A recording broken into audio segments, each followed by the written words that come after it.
Okay, today we are going to go over 8.1, which is a very short section, and we're also going to go over 10.1, which is also a short section. On Wednesday, we'll hit 10.2, and that'll be the end of all the sections that we need to go over, so we are making good progress. 8.1 is a section that talks about what polynomial functions and models are, okay? And we're really talking about what do these things look like? And it's very important that you pay attention to what power x is raised to. So this is going to be your number one clue, x to what power? Okay, so if it's x to, sometimes we don't even have an x in there at all. Okay, so what would that look like? If we have an x to the first power, what does that look like? If we have an x squared, what does that look like? Okay, so we're going to kind of go through this chart and talk about what each one of these things are. So these are our polynomials in this list. The first one is f of x is equal to 3. So the leading term, there's only one term there. So the leading term here is just 3. And really, for all practical purpose, we don't have a leading coefficient because a coefficient is a number that is in front of a variable, and there's no variable here. So I would probably say no answer for this one. The degree of the polynomial that we have here, okay, that's asking for what is x, what is the highest power of x that you have? Well, there are no x's here, so we don't have a degree of a polynomial here. And if we graph this, f of x is equal to 3. That's just a fancy way for saying y is equal to 3. And I'm doing really rough graphs here because you don't really need to know all of this. But what we would want to do is we would want to go to our xy coordinate plane. And if we had 1, 2, 3, y is equal to 3 would just be a straight line that goes through y is equal to 3. So it's linear.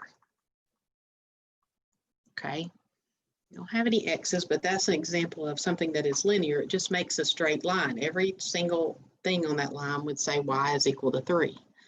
Okay, on this next one that we have, the leading term, well, the leading term is always going to be that you're going to look for x, and you're going to look for the highest power of x. Well, there's only one term that has x in it right here. And this is it. So that would be our leading term, 2/3 x. The leading coefficient is 2/3 because a coefficient is just a number in front of a variable. Well, what power of x is this? That's what you need to answer for the degree of the polynomial. And this is an x to the first power. So the degree would be 1. And whenever they are the first degree, they're always linear. When we graph them, they're going to make a straight line. Okay, so let's look at the next one.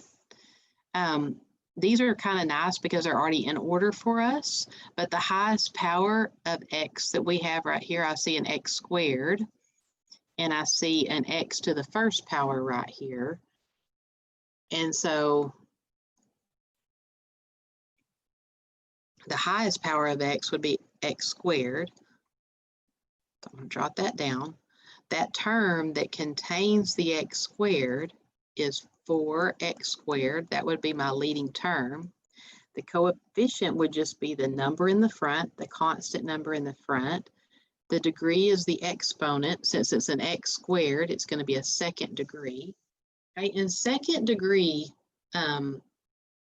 equations are always something called quadratic.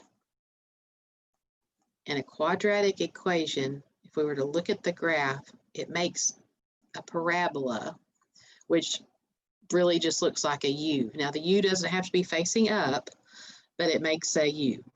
Okay, it could be facing down or to the side, but if we've got an x squared, it's our highest power of x. It's going to be quadratic, and it makes a U, and that's called a parabola. So I'm looking in this sequence right here. The highest power of x that I see is x to the third. Now be careful, they're not always in the front, okay? So this term is actually just x to the third. Well, what would be our leading coefficient? What number is here if there's nothing there? Well, we know it's 1. And the degree is the exponent. Since it's an x to the third, it would be a third degree polynomial. And third degree polynomials are cubic. And I'm just realizing up here that they've got constant as one of these choices. I'm sorry about that. This is definitely makes a straight line, so it is linear, but because it has no x's here, they're just, and it doesn't have any terms, they're just wanting you to say constant. Okay, so that would be, in this list, this is the one you would want to pick, it's constant. Okay, so if it's x to the third, that's always going to be a cubic function. And a cubic function kind of makes something that looks kind of like a snake. It either goes up, starts at the top, goes to the bottom, or it could be backwards and do something like this. Okay, it makes a snake looking thing. The highest power of x I see right here would be an x to the fourth. Okay, and now this, the term is negative x to the fourth. So what if this is just a negative right here? Negative what? Well, our leading coefficient would be -1. Since this is an x to the fourth, this is a fourth degree polynomial, and it is quartic, which kind of makes sense because a quarter and fourth are, we refer to things that are of 4 as quart, so that one's kind of easy to remember. And a quartic function kind of does like a camel. It goes up, down, and then back.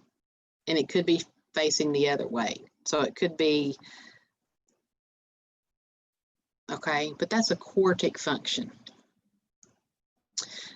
So we've got a few examples down here that we can just look and see if we can come up with what they are based upon this chart, this list. So the only x that I see in this one right here is an x to the first power. Okay, so the leading term, I'm just going to circle it right here. This is the leading term, would be 0.09x. The leading coefficient here would just be 0.09. And this is going to be linear because it's x to the first power. And it is a first degree polynomial because it's raised, this x is raised to the first power. Okay.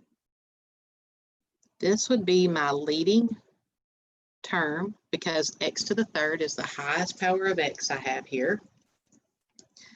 Okay, my leading coefficient would just be 1/2. Okay, we're looking at an x to the third, so that means that that is cubic. And it also means that this is a third degree polynomial because it's x to the third. Okay, the highest power of x I see is -x².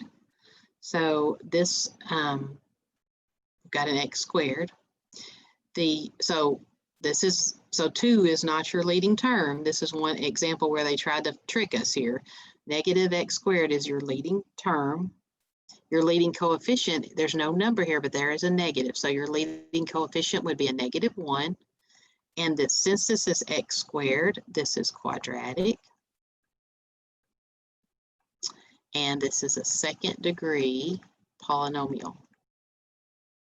Okay, the last example here we have is 15x² minus 10 plus 0.11x to the fourth, or 1100 x to the fourth minus 7x to the third. The highest power x I see is x to the fourth. So my leading term would be 1100 x to the fourth. My leading coefficient would be 1100. This is highest power is x to the fourth. So this would be quartic. And it is a fourth degree polynomial. So that is it for 8.1. Now I'm going to pull up 10.1.